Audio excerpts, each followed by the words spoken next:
Les gens ne sont pas obligés d'être toujours égales ou égaux ou similaires. Mais ce sont les valeurs qui unissent les gens. Les choses qui poussent les gens à faire de la grande distance ensemble, c'est si vous partagez les valeurs. Toi, tu peux venir d'une famille pauvre. Moi, je viens d'une famille riche. Mais du moment qu'on partage les valeurs, nous sommes tous peut-être spirituels, nous sommes tous croyants, nous sommes tous droits, nous sommes tous pas dans la corruption. Ce sont les choses qui unissent les gens. Mais si ces choses-là, vous commencez à vous séparer, elle pense qu'il faut voler, toi tu penses qu'il faut pas voler, elle pense que tu es malade, toi tu penses que c'est pas malade, ça veut dire que vous avez peut-être déjà sauté le mur. Il est essentiel d'être honnête avec vous-même, vous regardez dans une glace, dire je pense qu'il n'y a plus rien ici, et chercher un moyen de sortie le plus propre. Et ce n'est pas toujours parce que il y a une raison objective par rapport à ça. Les relations souvent changent. Les gens viennent dans votre vie certainement pour accomplir une mission, pour vous apprendre quelque chose, vous apprendre une leçon. Comprenez une chose, vous ne partirez pas à votre cimetière avec tout le monde. Vous n'atteindrez pas le plein accomplissement avec tout le monde. Même ceux que vous aimez immensement, malheureusement. C'est ça la vérité. Les Anglais, j'aime bien comment les Anglais disent « You've outgrown somebody ». C'est-à-dire grandir au-delà de quelqu'un.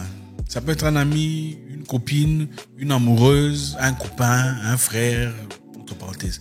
Grandir au-delà de quelqu'un. Outgrow somebody. C'est-à-dire, quels sont les signes ici pour te montrer que tu as outgrow quelqu'un, c'est-à-dire tu as grandi au-delà d'eux. Vous avez changé. Ce n'est pas toujours dans le négatif. On va suivre. Quels sont les signes? Je suis certain que vous vous retrouverez. Le premier signe pour savoir que vous avez outgrown, vous avez grandi au-delà de quelqu'un.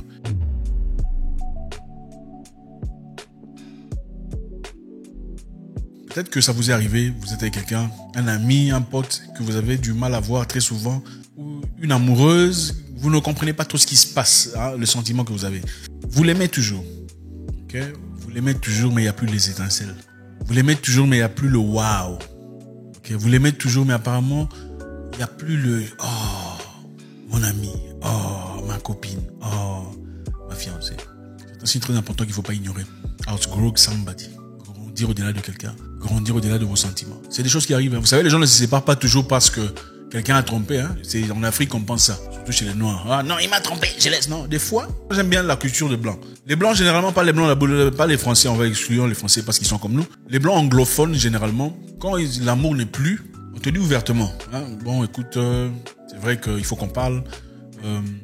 Je sens que on se sépare sur le plan mental, émotionnel, intellectuel, sur le plan objectif.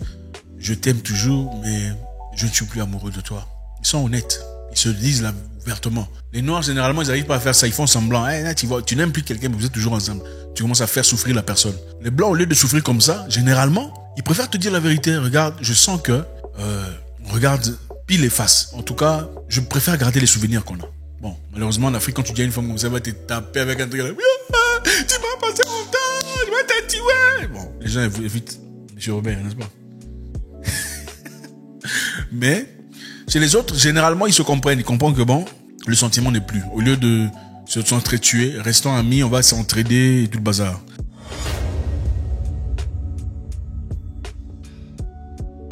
Deuxième signe pour savoir que vous avez grandi au-delà de vos sentiments. Vous avez grandi au-delà de quelqu'un. Les interactions ne sont plus aussi fluides. Ce n'est plus comme c'était dans le passé. Avant, c'était comment tu vas bien, alors tu fais quoi? Oh, tu es jolie, tu as tout ça. Alors, vous parlez des histoires, ça va, ça part, ça avance, ça évolue, vous ne pensez même pas, vous réalisez qu'il est 3 heures du matin, il faut aller dormir. Maintenant, ça devient compliqué. Tu commences à réfléchir, on va parler de quoi maintenant? Ça peut même arriver avec un ami, hein. C'est un ami de longue date, mais vous vous asseyez, tu commences à te poser la question, on va parler de quoi? Comment ça va? Et la famille, c'est bon. Et Jules, il va bien, Jules. Ah, il va très bien. Ah, ok. La dernière fois que je l'ai vu, c'était en février, hein. Ouais, c'est ça. Ok. Mais tu comptes faire quoi? Tu vois, la conversation est très, voilà. Vous avez peut-être grandi au-delà de vos sentiments. Même entre amis. Même entre, voilà, proches, sentiments personnels. Vous n'arrivez plus à parler comme dans le passé.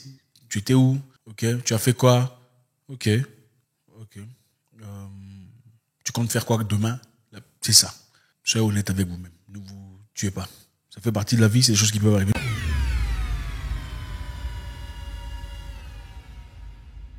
Numéro 3, pour savoir que vous êtes au-delà de vos sentiments par rapport à une personne. Les choses qui ne vous dérangeaient pas dans le passé commencent vraiment à vous déranger. C'est-à-dire, si c'est une personne avec qui vous vivez, avant quand elle ronflait, ça ne vous dérangeait pas. Mais soudainement, ça commence vraiment à vous déranger. Si elle pue des pieds ou des aisselles, avant ça ne vous dérangeait pas, vous l'aidez. Maintenant, vous commencez vraiment à être gêné par ça. De sa bouche, son haleine, avant c'était pas grave. Mais désormais, vous sentez vraiment que, pourquoi il est comme ça? Si vous arrivez à la maison, que la nourriture était en retard, avant ça ne vous gênait pas. Désormais, ça commence vraiment à vous gêner. Il n'y a pas à manger, vous mettez vos chaussures, vous sortez, vous en allez. Pourquoi? Parce qu'il y a le ras-le-bol.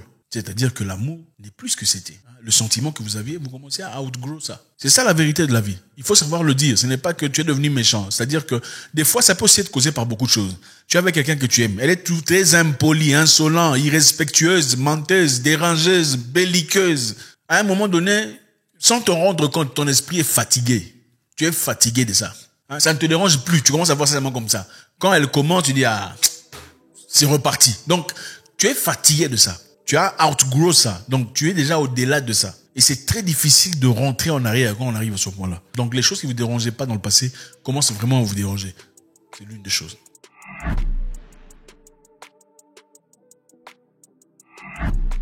4. Les choses qui vous dérangeaient dans le passé ne vous dérangent plus. Vous commencez à trouver ça normal. Vous comprenez?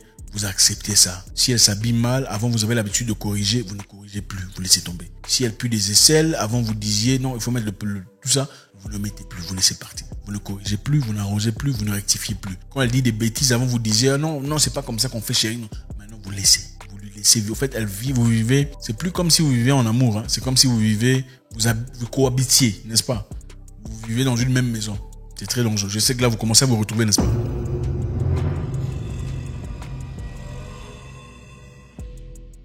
Numéro 5, commencez à vous attacher aux souvenirs du passé. Et sur base de souvenirs de passé que vous êtes là. Ce n'est plus pour la personne qui est devant vous. C'est plutôt pour les souvenirs que vous avez partagés dans le passé. Le moment que vous avez traversé, les voyages effectués, les fêtes que vous avez fait, tout ça. C'est plus les choses dans le passé qui vous gardent ensemble. Quelquefois, ce sont les enfants. Ou ça peut être un ami, on a traversé des moments difficiles. C'est seulement la raison pour laquelle vous êtes ensemble. Mais votre mentalité a changé, vos directions ont changé. Vos ambitions ont changé. Vous n'êtes plus vraiment les mêmes personnes. Vous avez du mal à discuter, vous avez du mal à échanger sur des choses présentes. Vos histoires, c'est toujours des histoires sur base de vos histoires du passé. Ça veut peut-être dire que vous êtes au-delà de vos sentiments par rapport à cette personne qui est peut-être amie ou amoureuse.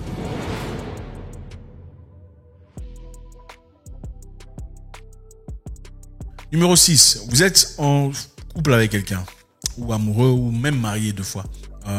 Vous avez l'impression que votre croissance n'est pas soutenue, mais opposée. Okay?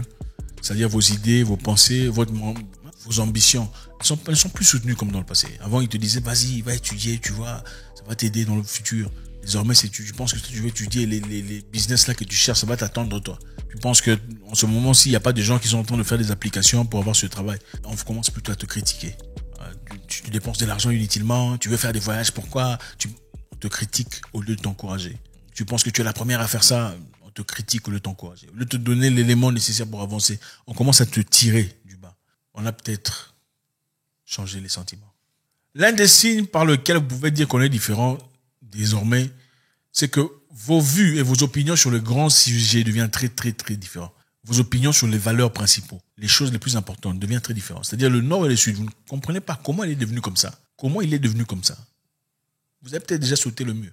Parce que voilà, ce qui unit les gens ne sont pas obligés d'être toujours égales ou égaux ou similaires. Mais ce sont les valeurs qui unissent les gens. Les choses qui poussent les gens à faire de la grande distance ensemble, c'est si vous partagez les valeurs. Toi, tu peux venir d'une famille pauvre. Moi, je viens d'une famille riche. Mais du moment qu'on partage les valeurs, nous sommes tous peut-être spirituels, nous sommes tous croyants, nous sommes tous droits, nous sommes tous pas dans la corruption. Ce sont des choses qui unissent les gens. Mais si ces choses-là vous commencent à vous séparer, elle pense qu'il faut voler, toi tu penses qu'il faut pas voler, elle pense que tu es malade, toi tu penses que c'est pas malade, ça veut dire que vous avez peut-être déjà sauté le mur.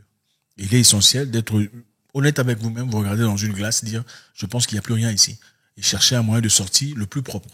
L'autre signe qui démontre que vous n'êtes peut-être plus ensemble, c'est vous pensez pas qu'elle est quelqu'un de mauvais. Okay? Vous pensez pas qu'il est quelqu'un de mauvais, mais vous commencez à penser qu'il n'est juste pas bien pour vous. C'est quelqu'un de bien, je lui veux du bien, mais je sens qu'il n'est peut-être pas pour moi. Et ça, c'est valide entre amis, entre amoureux et tout le reste.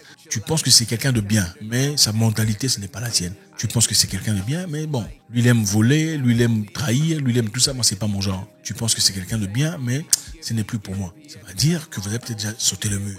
Il faut être honnête avec vous-même, vous dire, bon, je pense que cette amitié, cet amour, ce mariage doit être revu. Je ne vous encourage pas à aller divorcer. Je vous encourage à aller chercher de l'aide chez des professionnels, les gens les plus outillés pour vous aider dans ce genre d'histoire. Évidemment, quand il s'agit de mariage, on ne quitte pas seulement parce que c'est difficile. Parce qu'on a son serment, on dit que c'est pour le meilleur et pour le pire, ce n'est pas pour rien. Alors il faudrait trouver des gens qui puissent vraiment vous aider, à moins que ce soit des agressions physiques, des abus et tout ça. Mais si vous sentez que ce n'est plus comme ça, vous sentez que elle est quelqu'un de bien, mais ce n'est juste peut-être pas pour moi, il est peut-être temps de réagir par rapport à ça. Let me bubbly for your entrance. Everyone should stop, acknowledge you're in attendance.